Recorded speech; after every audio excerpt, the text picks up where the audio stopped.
మీ ఇష్టాలని చెప్పారు, నా ఇష్టాన్ని వినలేదు. నాకు మీరంటే ఇష్టం లేదు.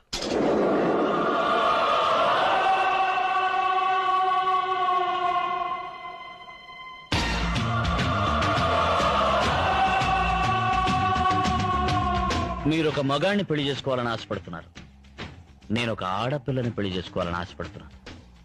ఆ ఆడపిల్ల మీరు కాదు.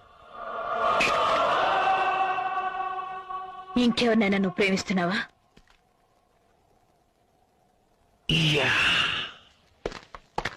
నరసింహ, నా గురించి నీకు తెలీదు.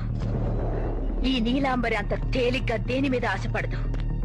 ఒకవేళ ఆశపడితే అది సాధించకుండా వదలదు. నిన్ను నేను దక్కించుకుని తీరుతాను. అంతవరకు నేను వదిలిపెట్టను. బేబీ, 5 రూపాయలు